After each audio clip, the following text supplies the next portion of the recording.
हाँ जी, तो ये फोर्थ वीडियो है चैप्टर नंबर 41 ऑफ फार्माकोलॉजी के ऊपर। जो प्रीवियस वीडियो थी उसके अंदर हम लोगों ने ये देखा था कि फास्टिंग और पोस्ट प्रेंडिल ग्लूकोज लेवल को कंट्रोल करने वाली कौन सी ड्रग्स हैं और सिर्फ पोस्ट प्रेंडिल ग्लूकोज लेवल को कंट्रोल करने वाली कौन सी ड्रग्स हैं। तो ये जो है ये मैंने बनाया था यहाँ पे, इसका आपने स्क्रीनशॉट ले लिया होगा। अब ये जो फोर्थ वीडियो है इसके अंदर हमने क्या देखना है, इसके अंदर हम शुरू करने वाले हैं non insulin anti diabetic drugs. ठीक है, इसकी इसकी जो यहाँ पे ओवरव्यू पहले आपको दिया हुआ था। ठीक है, 7 क्लासिफिकेशंस यहाँ पे आती हैं जो पहली हम लोगों ने देखनी है ना। अगर आपको इसका ओवरव्यू चाहिए ना तो आप जो है फर्स्ट वीडियो इसकी देखिए, वहां से आपको इंशाल्लाह अंदाजा हो जाएगा। अब पहली जो है इंसुलिन सेक्रेटोगोग्स। ठीक है, इस जो नाम ही इसका रिप्रेजेंट कर रहा है कि इसने इंसुलिन को सेक्रेट करना होता है, तो इसकी क्लासिफिकेशन बुक में थोड़ी सी ना अजीब तरीके से लिखी हुई है जो समझ नहीं आती। यहाँ पे मैंने इस तरह से क्लासिफिकेशन बना लिया, आप इसका स्क्रीनशॉट भी ले लेंगे ना तो ये भी आपके लिए फ़ायदेमंद है। कैसे होता है यहाँ पे जो है क्लासीफाई कैसे किया गया है, एक तो है न्यूअर ड्रग्स जो कि अब ज़्यादातर यूज़ होती हैं, और दूसरी एक कैटेगरी है सल्फोनाइल यूरिया ड्रग्स। ठीक है, एक न्यूअर, दूसरी सल्फोनाइल यूरिया ड्रग्स। फिर सल्फोनाइल यूरिया के अंदर भी एक न्यूअर सल्फोनाइल यूरिया और एक ओल्डर सल्फोनाइल यूरिया, जिसको हम ओल्डर को हम फर्स्ट, क्योंकि वो पहले थी तो उसको फर्स्ट जनरेशन भी बोल सकते हैं, और जो न्यूअर है उसको सेकंड जनरेशन भी बोल सकते हैं। तो आपने इस हिसाब से इसको क्लासिफिकेशन को देखना है। बुक में थोड़ी सी कॉम्प्लिकेटेड लग रही होगी आपको।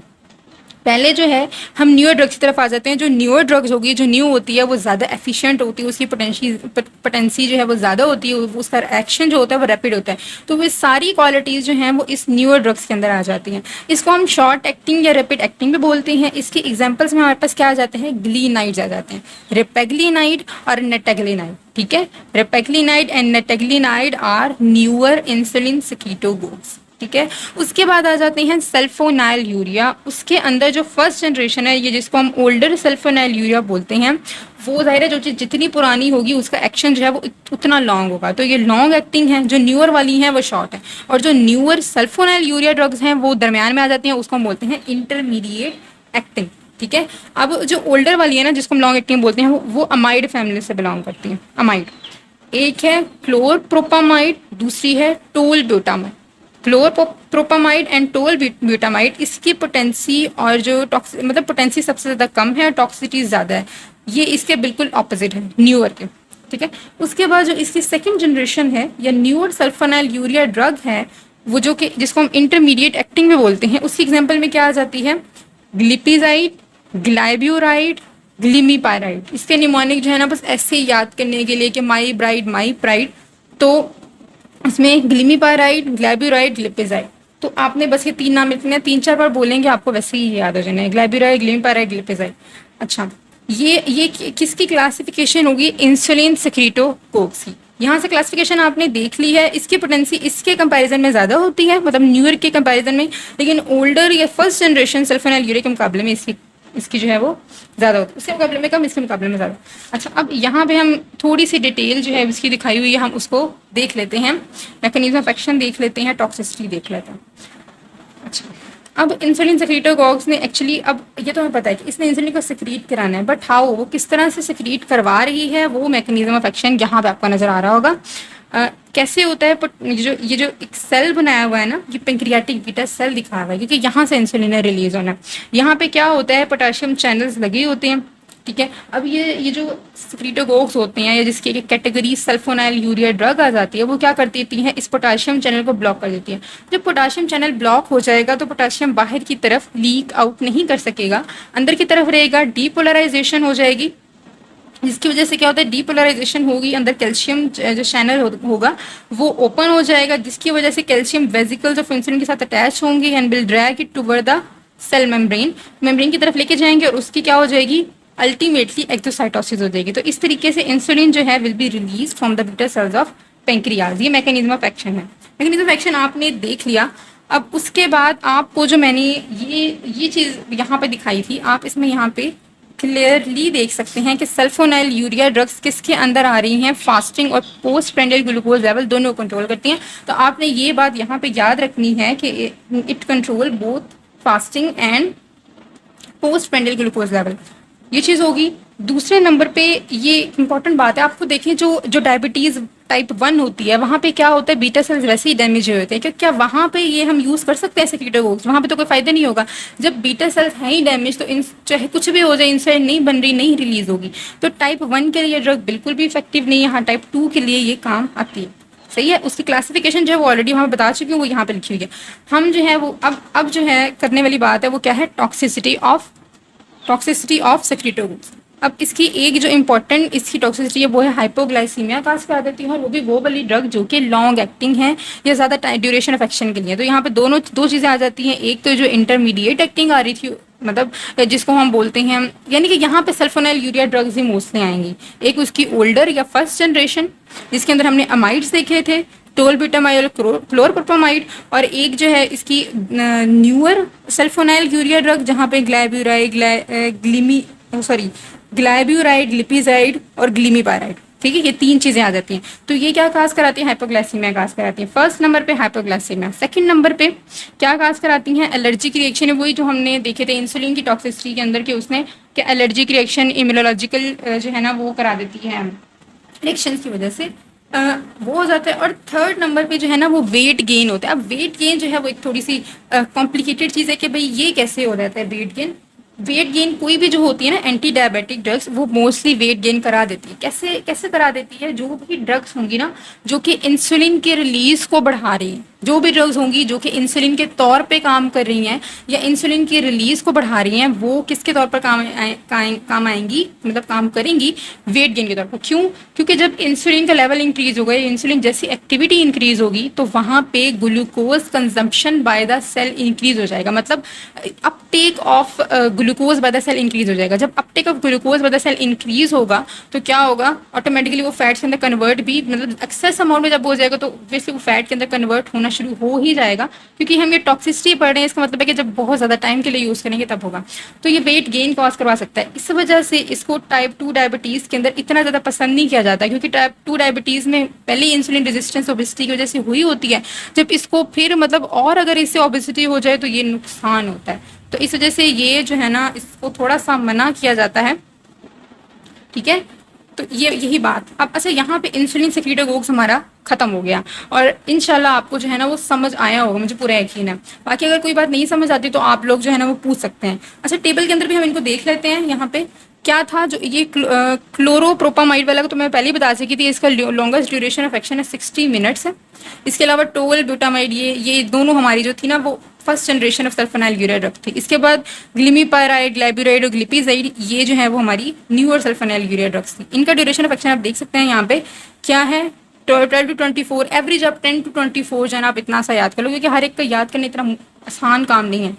उसके बाद ये जो रेपेक्लिनाइड और नेटेग्लिनाइड थी, ये क्या थे हमारे, ये न्यूअर सेक्रेटोगोग्स थे। ठीक है, इनका ड्यूरेशन ऑफ एक्शन 4 से 5 घंटे तक होता है। इन आवर्स है ना ये दिया हुआ। तो आपने एक ऑलमोस्ट थोड़ा सा अंदाजा रख लेना है कि क्लोरप्रोपामाइड का 60 तक है, बाकी जो है वो 10 से 14 या 10 से जो है 24 तक है, और ये वाला है ये 4 से 5 घंटे। ठीक है, थोड़ा सा। अच्छा, उसके बाद हमारे पास आ रहा है बाइगोनाइड्स। ठीक है, बाइगोनाइड जिसकी एग्जांपल में मेटफॉर्मिन आता है। मेटफॉर्मिन आपने पहले भी पढ़ा होगा सेकेंड ईयर के अंदर, थोड़ा सा इसका आइडिया होगा, लिपिड मेटाबॉलिज्म के अंदर आपने इसको देखा होगा। खैर, अब मेटफॉर्मिन हमने देखना है। इसके ना मैं आपको कुछ फ़ायदे ऐसे बताऊंगी, आप कहोगे चलो हम भी लेना शुरू कर देते हैं, क्योंकि इससे काफ़ी फ़ायदे हैं। वैसे मजाक में कह रही हूँ, नहीं लेना शुरू करेंगे आप। खैर, इसके जो है ना वो 5 हम फ़ायदे यहाँ पे देखते हैं। क्या फ़ायदे हैं, एक तो ये दोनों किस्म के जो ग्लूकोज लेवल है ना उसको कंट्रोल करता है, पोस्ट प्रेंडियल भी और फास्टिंग ग्लूकोज लेवल भी, दोनों को कम कर लेता है। कैसे करता है, ये जो कैसे करता है ना, ये इसका मैकेनिज्म ऑफ एक्शन में आ जाएगा। ठीक है, ये चीज़ अगर मतलब ये तो इसके फायदे हैं, यूजेस जो अक्सर पूछ ले जाते हैं, और ये जो है वो इसके मैकेनिज्म ऑफ एक्शन है जो कि आपने याद रखना है। अब पोस्ट प्रेंडियल ग्लूकोज लेवल को कैसे कम करेगा, ये ऐसे कम करेगा कि ये जीआईटी से ग्लूकोज की अब्जॉर्प्शन जो है उसको कम कर लेगा। मतलब खाना खाया भी होगा लेकिन वो जीआईटी से अब्जॉर्ब भी नहीं हो रहा होगा, तो क्या हो जाएगा, पोस्ट प्रेंडियल ग्लूकोज लेवल कम हो जाएगा। फास्टिंग ग्लूकोज लेवल को कैसे कम करता है, फास्टिंग में क्या हो रही होती है, ग्लूकोनियोजेनेसिस से ग्लूकोज बन रहा होता है, ये उसको कम कर देगा। ठीक है, ग्लूकोज अपटेक को बढ़ा देगा, ग्लाइकोलाइसिस को बढ़ा देगा, और ग्लूकोगॉन के लेवल को प्लाज्मा में कम कर देगा। तो ये मैकेनिज्म क्या कर देते हैं फास्टिंग, क्योंकि फास्टिंग में ग्लूकोगॉन रिलीज होता है या ग्लूकोनियोजेनेसिस हो रही होती है, तो उनको और ये वाले काम जो है ना सब क्या करते हैं, फास्टिंग ग्लूकोज लेवल को कम करते हैं। इसके बाद जो है ना ये वेट गेन को भी कम करता है। अब ये इसका फ़ायदा है। अब देखिए जो पिछली हमने ड्रग देखी थी ना इंसुलिन सेक्रीटोगोग्स, वहाँ पे हमने कहा था कि वो वेट गेन को जो है ना वेट गेन कराता है, जबकि बाइगोनाइड्स वेट को कम करवाते हैं। तो ये जो है बड़ी एफिशिएंट होती है, बड़ी अच्छी होती है टाइप 2 डायबिटीज़ के लिए। इसलिए हम इसको कहते हैं कि first line therapy to the treatment of type 2 diabetes. ये लाइन जो है ना मैंने बोली है, ये इंपॉर्टेंट एमसीक्यू आपने याद रखना है कि फर्स्ट लाइन थेरेपी जो है ना वो कौन सी दी जाती है, बाइगोनाइड जिसकी एग्जाम्पल में आ जाती है मेटफॉर्मिन या फेनफॉर्मिन। ठीक है, मेटफॉर्मिन ज़्यादा इंपॉर्टेंट है। अच्छा, अब ये वेट गेन, अब ये तो पता चल गया वेट गेन जो है ना वो नहीं होता इससे, लेकिन कैसे नहीं होता कि इस तरह से होता है कि ये होती है ना मेटफॉर्मिन, वो सीएमपी प्रोटीन काइनेज के मैकेनिज्म के थ्रू काम करती है। और जो सीएमपी प्रोटीन काइनेज होता है ना वो जो एंजाइम है वो क्या करता है, एसिटाइल कोई कार्बोक्सिलेज की फॉस्फोराइलेशन करा देता है। जब उसकी फॉस्फोराइलेशन होती है तो हमें पता है फॉस्फोराइलेशन से कुछ एंजाइम की एक्टिवेशन होती है और कुछ की जो है ना वो इनहिबिशन होती है। तो ये उनमें से जिनकी इनहिबिशन हो जाती है, जब इसकी इनहिबिशन होगी क्योंकि ये फैटी एसिड के सिंथेसिस वाले में, मतलब सिंथेसिस में एक एंजाइम यूज़ हो रहा है, तो फैटी एसिड के सिंथेसिस कम हो जाएगी जिसकी वजह से वेट गेन कम हो जाएगा।